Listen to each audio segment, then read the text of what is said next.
So did you know that pets have elements? So we're going to be learning tonight about winter and its element and some acupressure points to help you and your pet during the winter season.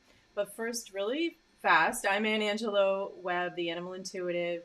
I'm a nationally board certified animal massage and acupressure practitioner, as well as having been an animal communicator professionally for almost 2 decades going on and talking to animals all of my life. And here on the Animal Intuitive Show, we give animals a voice through animal communication, natural pet care. We also do interviews with experts in the fields of animal care and advocacy. So if you're new here, welcome. And if you're returning, thank you so much for being here. I am available to do some animal communication this evening after the lesson. And what happens is the show has to process. So I'll put timestamps once the show processes. If you're coming on and watching this in replay and you want to watch one or the other, you should be able to find it that way. And if you're watching it in the replay and you need to, please fast forward if there are times when I'm quiet when I do the animal communication. But let me proceed with the rest of the show. So hello, everybody. I just want to say hi to those of you in the chat. Good to see you, Cheryl. Good to see you, Judy Ann. And thank you to everyone who is not in the chat but is just watching. So at the time of this recording, where I am at least, we are in the winter season in the Northern Hemisphere. And also, I forgot to mention, we are going to have a drawing for those of you who are live in the chat tonight. So this is, by the way, a redo. I did this about a year ago. I did a topic like this, and I decided to do it over because there were just some things I didn't like about it. There were problems with the camera. I had a phase where my hair was being eaten by the background. It just wasn't good. So I decided to do it over because I'd like to do a series of the elements again. So, and good evening, Carol. Good to see you. So what I'll do too is when we do the drawing at the end, I'll have everyone put in the chat closer to that point in time something so that I can see who wants to participate. I'll have you put something in the chat. Okay, so even if you're not watching this in the winter season, that's okay because there's lots of information I'm going to talk about that is really generalized to all of the seasons and elements and traditional Chinese medicine. And the acupressure points can also be used, of course, at any time. So don't worry about that. But it could be that you or your pet have physical or personality characteristics of water elements. So this would be especially interesting for you if that's the case. So winter is ruled by water element. But just to give you first like a basic outline of how traditional Chinese medicine conceptualizes how the body works.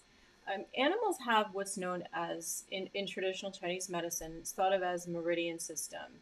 So these are, meridians are paths in throughout the body that life energy known as qi flows.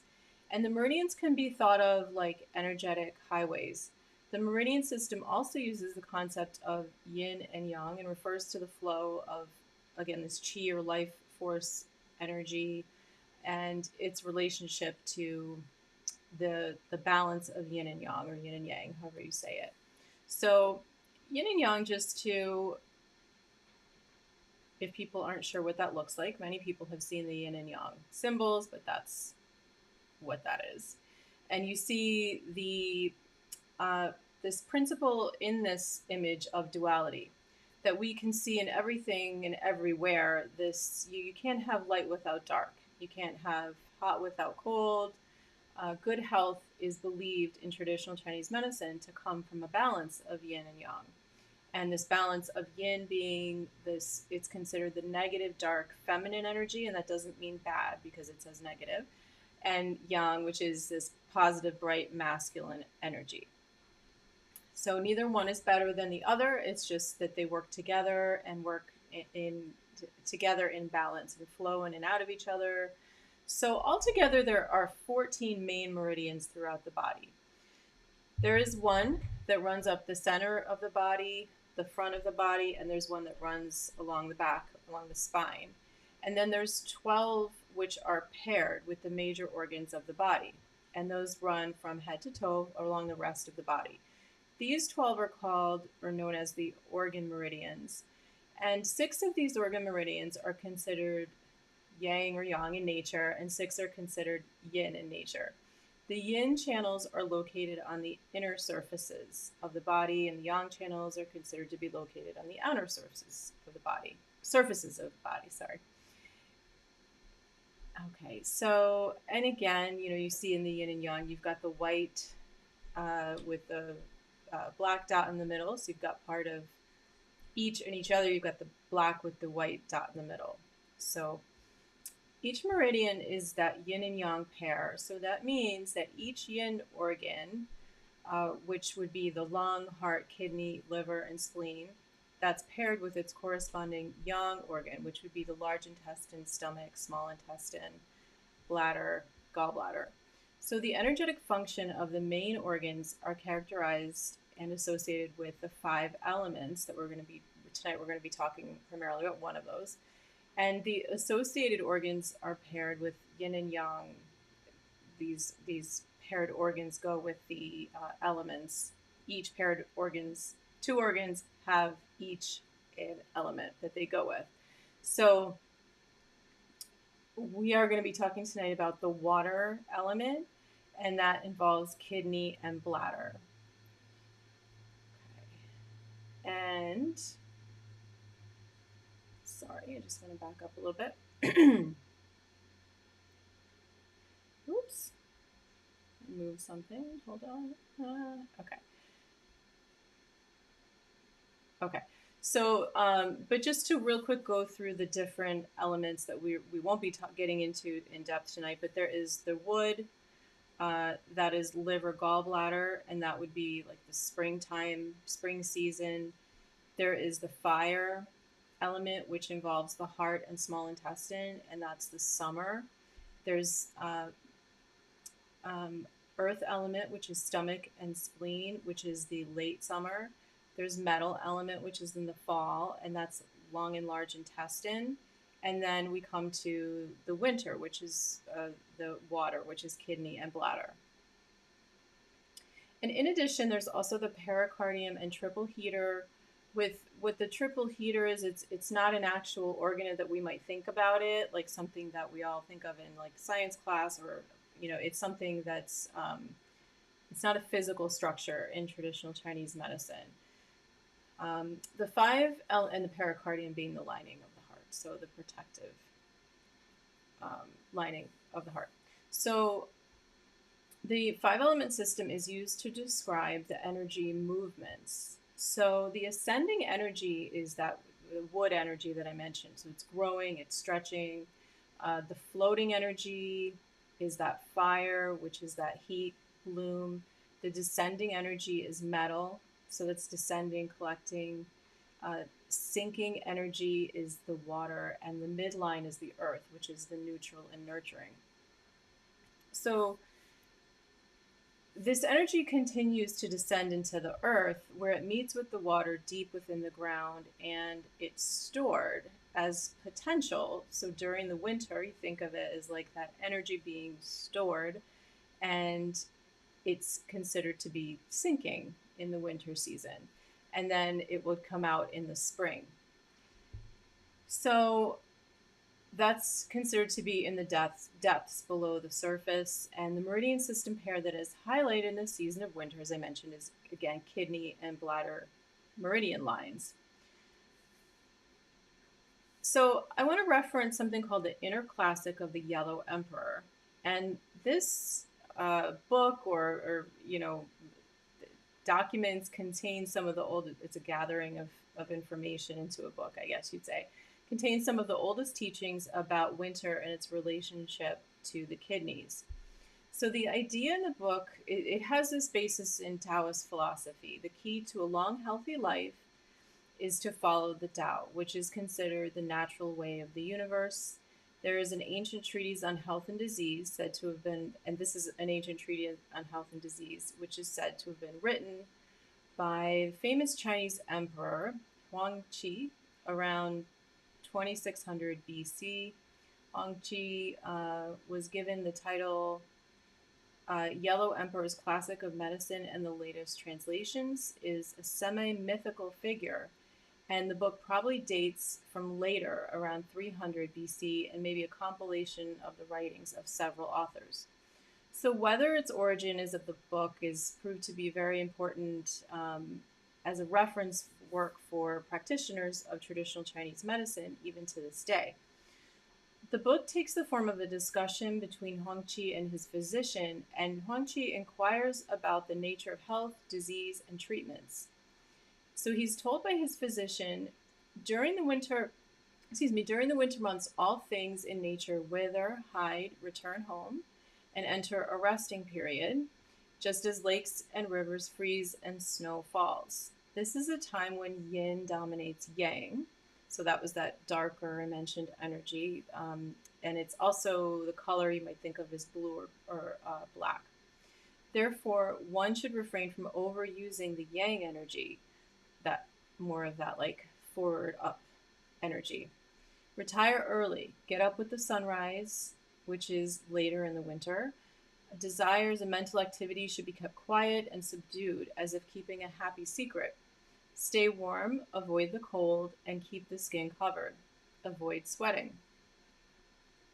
So the theory of winter season is one of conservation and storage. Without such practice, the result would be injury to the kidney energy, and this can cause weakness, shrinking of muscles, and coldness, and then the body loses its ability to open and move about in the spring. So the meridians are also the way that your muscles get their energy. Each meridian organ corresponds to a muscle group, and the kidney is associated with the lower back muscles. An imbalance of the bladder meridian can cause lower back pain or lower back weakness, as well as urinary problems. In traditional Chinese medicine, the elements have certain personality characteristics that are associated with the different elements. So think of this as I'm going along. Does this apply in any way to your pet or a pet you've known in the past? Or it could even apply to yourself or someone you know. While all 5 elements coexist within each person and pet and your pets, you have one that will dominate. And the more dominant element will influence your most obvious personality traits or traits of your pets, and also it is linked to predominant energetic imbalances in the body. Health issues will potentially relate to your dominant element. So, as mentioned, we're going to be talking about kidney and sister bladder. In traditional Chinese medicine, again, the organs are paired together. So every yin organ is paired up with a yang organ, and the 2 organs within each pair have opposite functions that balance one another out. Yin organs calm things down, and yang organs stimulate. So I tend to think that many of us might see water element characteristics. This is an example it just makes me think of the personality in a wise older cat. They don't have to be older, but could be a dog too. I'm assuming that as just, or I'm using that just as an example to paint a picture for you, but kind of to themselves and thoughtful, wise, does a lot of in their own head thinking type of personality. And these personality types with the dominant element have certain influences over an individual's constitution. And the elements help give direction for treating and even diagnosing issues that can be done through influencing the meridians of the body and their corresponding organs. And one of the ways we do that, and we're going to do some acupressure, is acupressure. So some ways to conceptualize water element and to see if this might be your pet's element. You may see your water personality as an old soul, that wise old cat I mentioned. More off to themselves, reflective, private. Water element types may be more likely to be in their heads and daydreamers, clever, introspective, in their own space, taking their time with things, ability just to be on their own. And they don't mind company necessarily, but they tend to spend more time to themselves. They may be more perceptive, water element types, retaining information in more and kind of thinking about things, ruminating. And when I think about this from an animal communication perspective, this is to me an animal. Sometimes it's a little bit more. They're more thoughtful about what they're saying, not maybe as um, forward a personality and blunt. More watchful, gathering information about their home and the people in their lives or animals in their lives. They're curious about how things work. They like activities that are more brain stimulating. So if you think about things that you might do with your pet who might be a water element, think about that. Some of those little mind games that they have for animals. Just one moment, I'm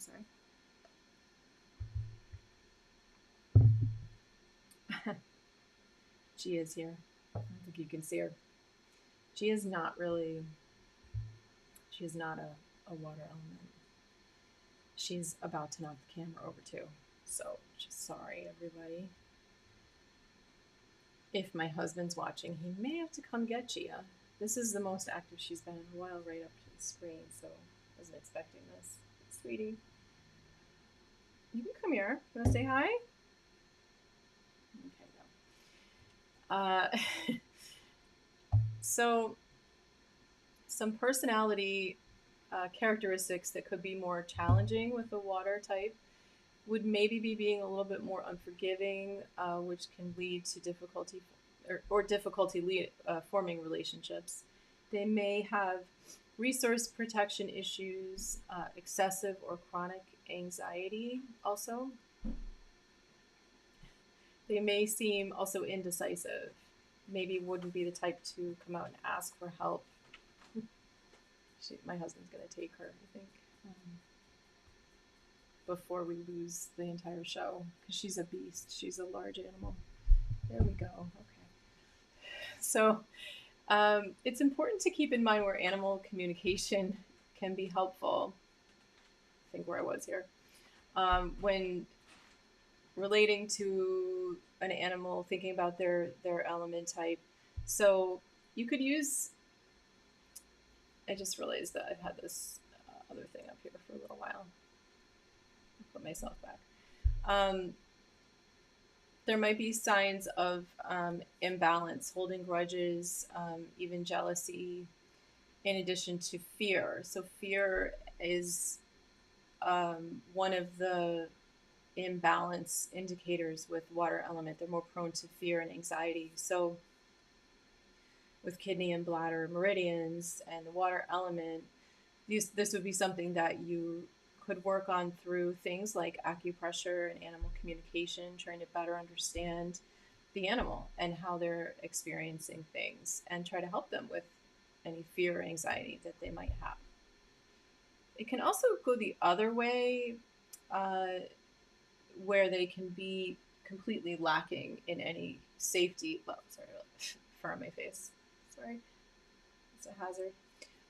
Lacking in enough fear and anxiety, like doing things that are a little bit dangerous.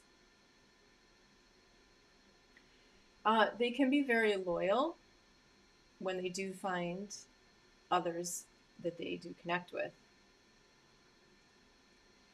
And they wouldn't be getting their energy so much, again, from hanging around a lot of people and pets. So keeping that in mind, if you're really tuning into an animal before you adopt, if you're going to use animal communication, and I do suggest that if you're looking to have an animal come into your home, it's a good idea to tune in with them and try to understand their personality type and see if they're going to fit in with your household. If there's a lot of screaming children running around, that might not be the best place for a water element type.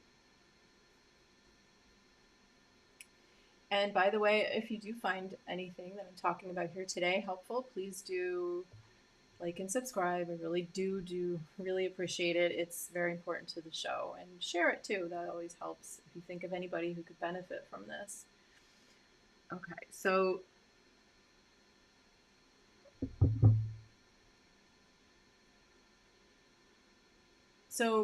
planning time for them to be around others and being mindful of what that looks like for that type of animal. They also may struggle with confidence, and be pessimistic or sort of more negative leaning, which I get, like, that's a little funny to say about an animal, you might be thinking, but if you really are in tune with them and communicating with them, you can get that sense from an animal, just like a person. And that might come out in things like learning new things, or just kind of their way of being. If you get the sense that they're not confident, you can get that about, definitely pick that up about certain animals. And they might be in their own dream world too. Okay, so they are also known for their determination, however, so that could balance out any issues when it comes to things like I mentioned, training. And let me know if there's any questions too. I don't mean to just fly through this. And I am just going to take a moment to show you, just so you can see for yourself. I may come back to this later at another point, but this is the diagram of the bladder and kidney meridians. The kidney meridian is the one that's in the red solid line, and the dotted line is bladder meridian.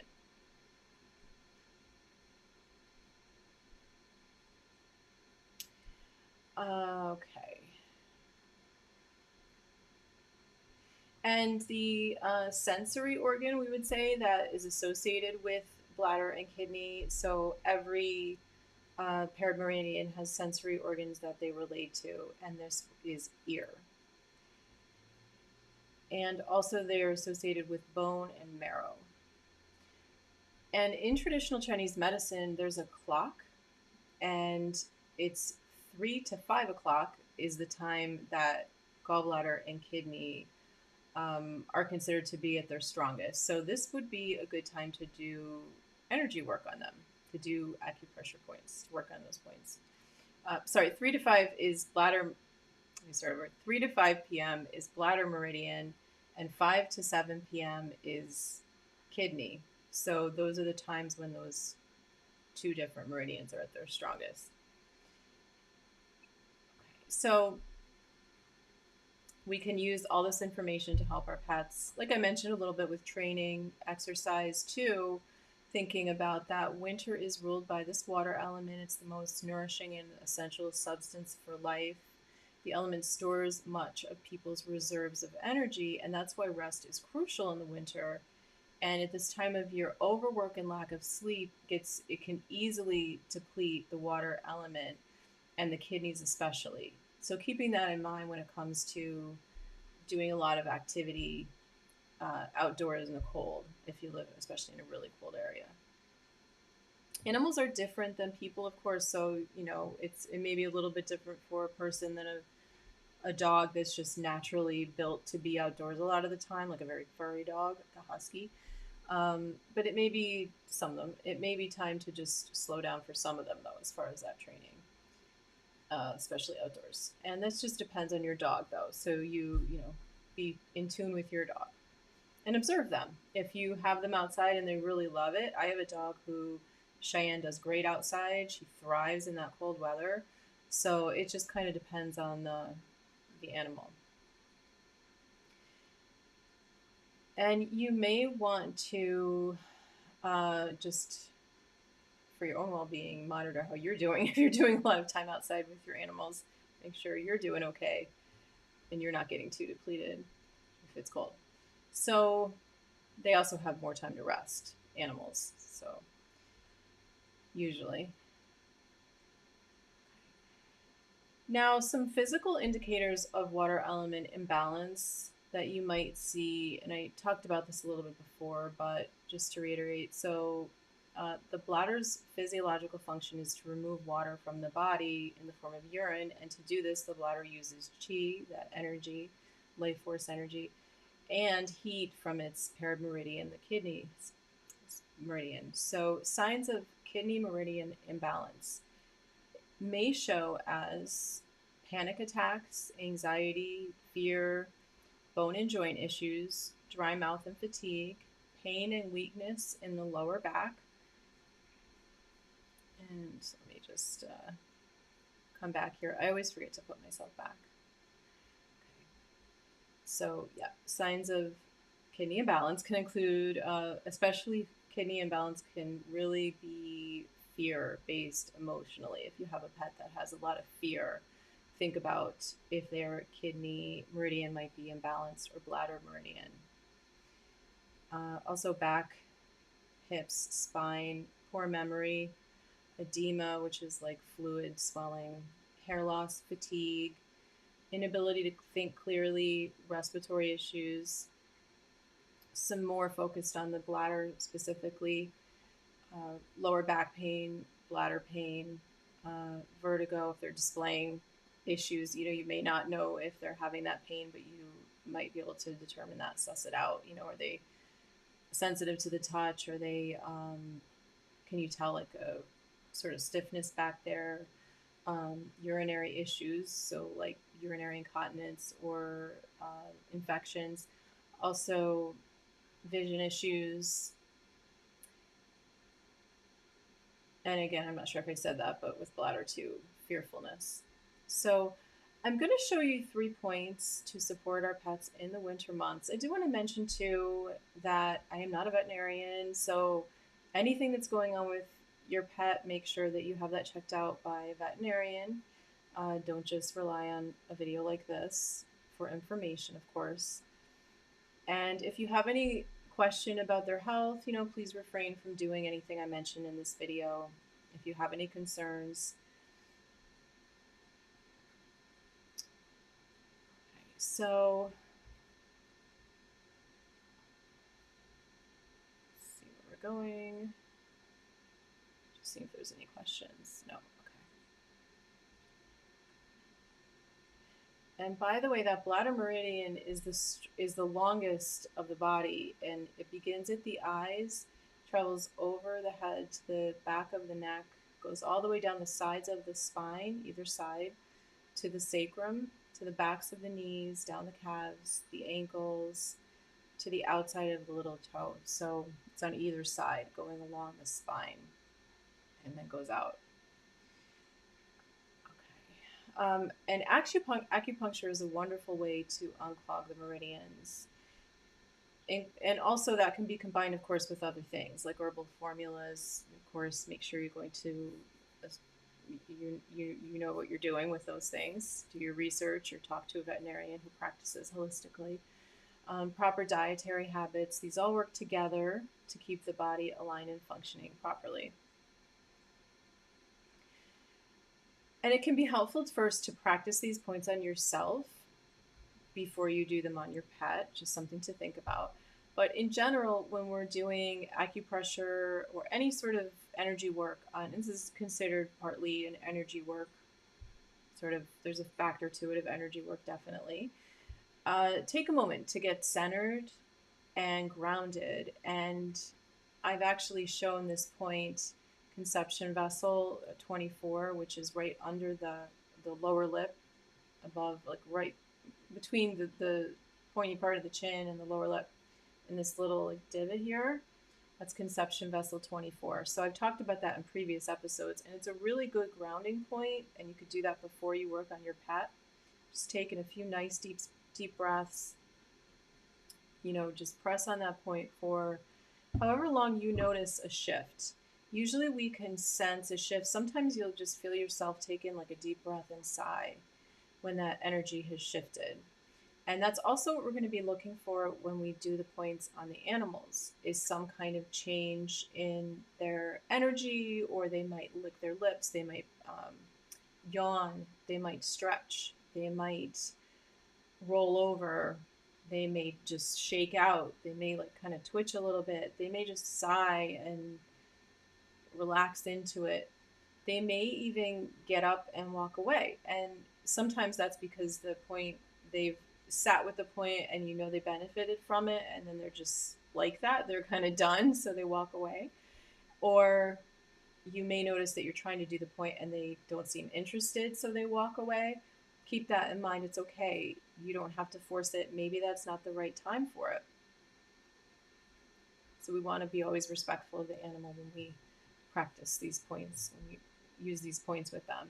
And also sending your pet the message that you'd like to do something nice for them, and just sending them this image of that point. Usually there's going to be some level of relaxation with most of these points, and sending them that message. You can also, well, what you should do too, I hate to say should, but you know, it depends on the situation. You know your pet, what is going, where they're at in that moment, but it's a good idea to just run your hand along them with intention. A little different than just like petting, but start at the top of the head or right at the base of the neck, and just gently down either side of the spine along that bladder meridian, all the way down to the side of their paw in the back. And also you can do it on the front too, and do it on each side. And by the way, even if you never do an actual acupressure point on an animal, just doing that, just that intentional pat, so a little bit more pressure than maybe you would do, not forceful, but just a light to medium more pressure with intention, can really benefit them because you're moving energy. Excuse me.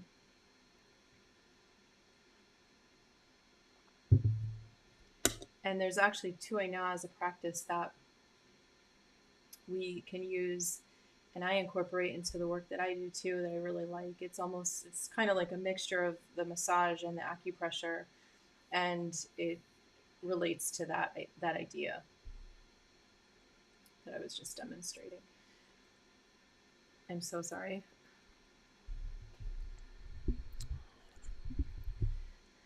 Excuse me, I'm trying to find my mute button to cough, but I couldn't find it. Speaking of winter, the air is really getting dry here, and we have too many things running, even though we have like a rain thing going on outside, but okay, air filters and stuff. And when you do the acupressure points on your pet, think about doing it about 60 seconds. But again, being observant of what's happening. If you do it for 30 seconds and you notice that they yawn and they just relax into it, you probably are done with that point. Okay. And you can do this really, you could try doing it every day. This is not a huge acupressure session, so you could do these points once a day if you liked. You might even do them twice a day. Your pet is really going to show you what they want and what they need, as long as you are tuned in. And just as a reminder, I do have this free guided meditation for animal communication that you can get on my website, intuitivetouchanimalcare.com. It's right now on the front page at the bottom. I am working on my site, so I don't know where it'll be when you watch this, but it's there. It will be there on my site, and that's my website, intuitivetouchanimalcare.com. And it is free. You can download it and practice animal communication. It's a nice guided meditation. Okay, so let's take a little deep breath. Let's do that point.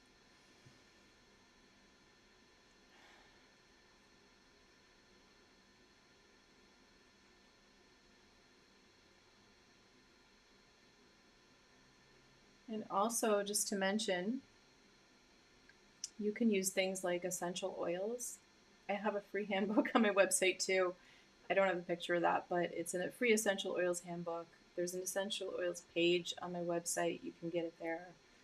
I think it's on the front page right now, but it may just be living on the essential oils page in the future. And you can go there if you want to learn a little bit about how to use them, safety, But I have this oil,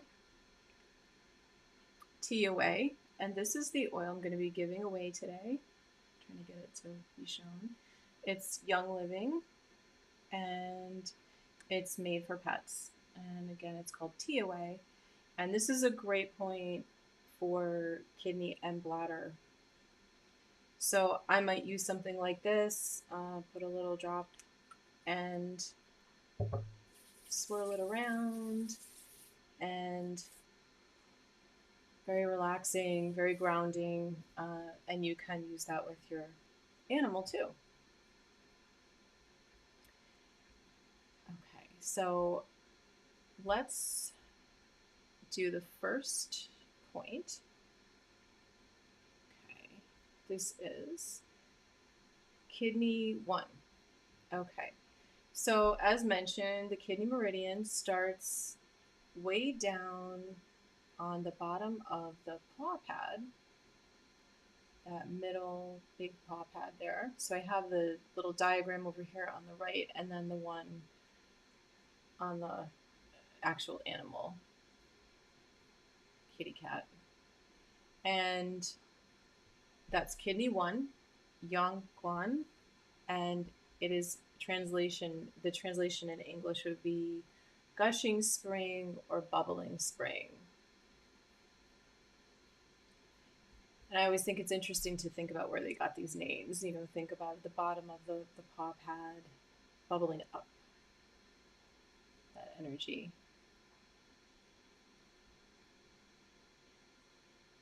And this point benefits urinary incontinence, seizures, heat stroke, fever.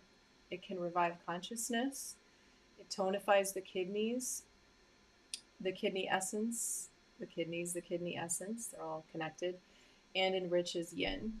It is also calming, and it helps when feeling ungrounded. So if you have an animal that acts kind of up in their head and anxious and nervous, and you want to help ground them really nicely, this is a great point for that.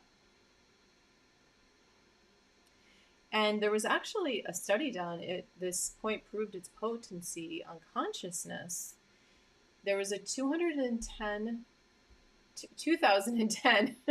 study, and it effectively, this point when used, effectively sped waking time for patients in a coma state due to traumatic brain injury. Interesting, right? In Chinese medicine, has long been considered a way to return the unrooted back to its source, or restore a conscious mind from an unsettled mind. Great point.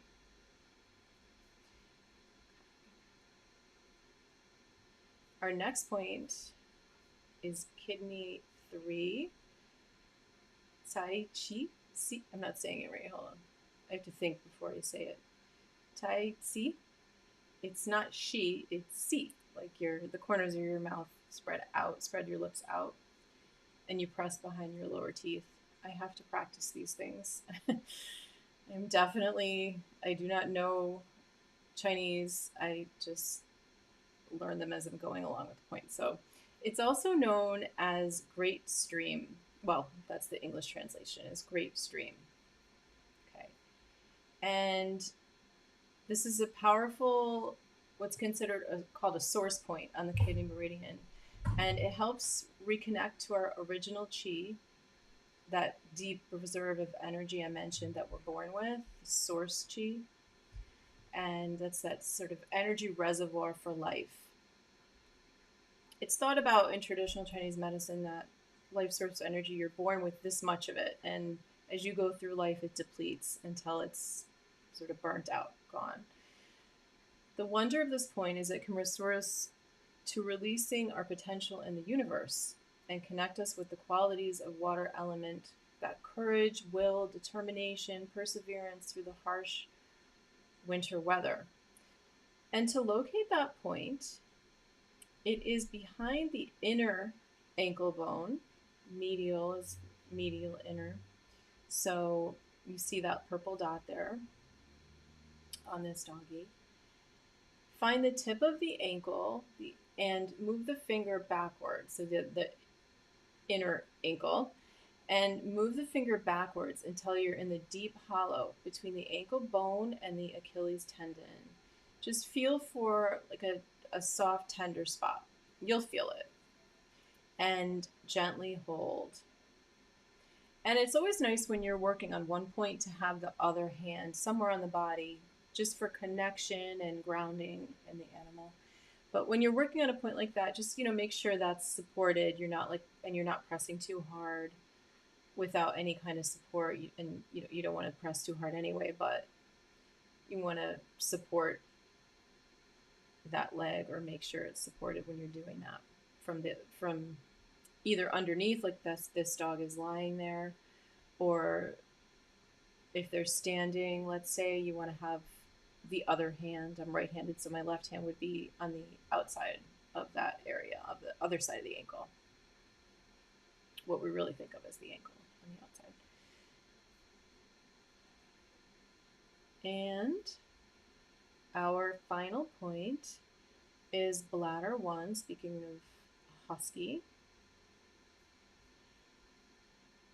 And the Chinese is Jing Ming, and the English translation is eyes clarity, or clear eyes. And this point is in this depression. So you have what's called the inner canthus, or the inner corner of the eye, as you see with this doggy here. And if you kind of come up a little bit, I had a way I wrote it that just kind of, I want to go to, that will make more sense in a second. So let me just say this first. It benefits the eyes, clears heat, and it's also a meeting point between the bladder channel and the triple heater, the small intestine, the stomach, the gallbladder, the governing vessel. It's really, if you think about, so all these points are meeting, and that's a really powerful point. So it can really help with anxiety. It can help with eye problems and excessive symptoms in terms of heat, inflammation, things like conjunctivitis, swelling, phlegm, pain, blurring, itching. And so, of course, always make sure that you're seeking proper veterinary care. And deficiency in terms of like dimmed vision, poor night vision. Now, of course, with an animal, you might not know that, but if there's tears, drooping eyelids, blindness, visual, just eyes all around pretty much. So that point would be, let me show it with, so if you kind of come up from the inner point, there's like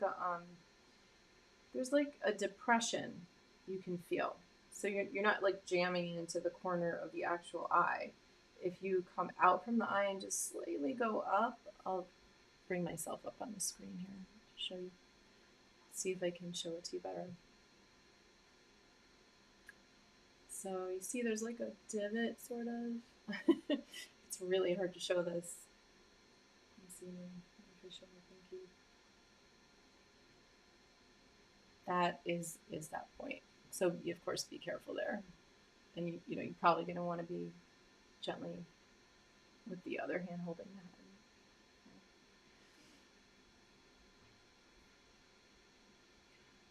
Okay, and those are the points. And I do just want to mention too that the school that I attended, Tallgrass, and their name I have it in my description, and they changed their name a little bit, so it's Tallgrass something, but it's in the description. And I actually have a discount code there. If you are interested in their materials or taking classes there, have a look. They're really incredible. I've had the ladies from Tallgrass on, Nancy and Amy, and they're probably going to be coming on soon again in the new year. So I'm looking forward to that. They're a wealth of knowledge and have been doing this for a very long time, and they're really incredible. So check out that site. Also, I do have a class that goes more in depth into acupressure and animal communication, and also mindfulness. I didn't mention I'm also a licensed clinical social worker, and I like to tie all these things together. Mindfulness in this crazy world that we live in, all these things work together really well. Okay, so I hope that that was helpful. And I'm not sure if there was anybody in the chat that did want me to communicate with their animal. I just want to check in, or just check in to say hello to anybody who's here. If you have anything you want to mention. I'm wondering how people are doing. Are we really feeling the stress this time of year? It can be definitely a challenging time of year. So that's why I felt it would be a good time to do some relaxing acupressure and grounding points. Okay, I'm not seeing anybody asking for animal communication, but I do, if anybody has any questions. Oh, the raffle. So in the chat, just put T, and I'll know that you want to be part of the raffle. Just the letter T, because it's T away. And I do have to have you email me your address, obviously, so that I can have it shipped to you. I'm not sending you this. I'm sending you a new bottle, of course, from the site, from the website.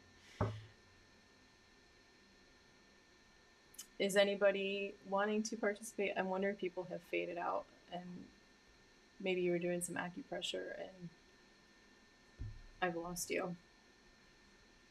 It's raffle time. Hello. I know that there's people who came for the raffle.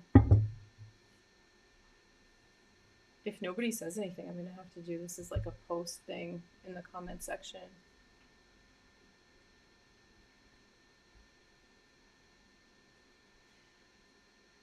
All right, nobody's responding. I'm not sure what to do. I don't really have anything else to talk about, so I don't know. Okay.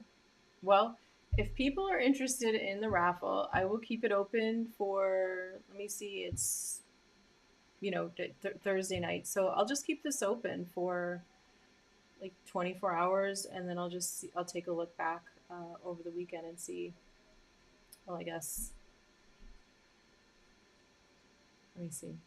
Yeah, I'll take a look at it tomorrow evening at this time. I'll just leave it for 24 hours, and then I'll announce a winner this weekend in the community post section. If you don't know where that is, it's in the community post of my channel page. Oh, Cheryl's still here. You may win by default, Cheryl. If you want this, I don't know if you're interested in the raffle, because nobody else, are you? Because nobody else is responding, so I don't know if you were interested in the raffle. Oh, there's a troll here.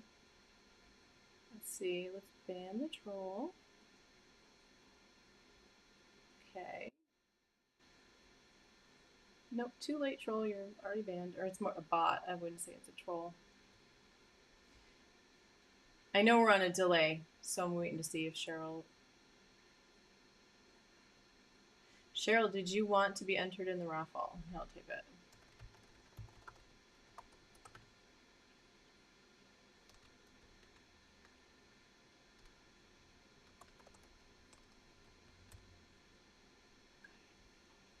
This is really exciting for people watching the replay. I know. I may cut this out. I'm not sure if I think to. I'm sorry if you're seeing it, and it does have to process, though, for me to cut this out. YouTube has like a processing time, and it can be a really long time, actually.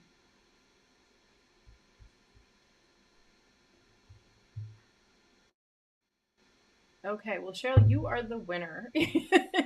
Just email me so I'm sorry, everybody. We're hopefully I'll be able to cut that part out. Ann@intuitivetouchanimalcare.com. Email me your address, please. Great. Okay, well, thank you for everybody who's here tonight and watching. I don't know where you all went, but you look like you're there, but you might not be there. So I I don't know if I'm going to be here next week. I'm trying to figure out taking a little bit time off towards the end of this year. So I have to figure that out. But if I'm not, and you are, celebrating Christmas, I just want to say Merry Christmas. And I'm sorry, I won't perhaps see you right around that time, but I'm saying that ahead of time. And any other holidays that are being celebrated, I hope everybody's just having a good, happy season and take some time to relax. All right. Thank you so much, everybody. And God bless. Rub my belly, rub my belly.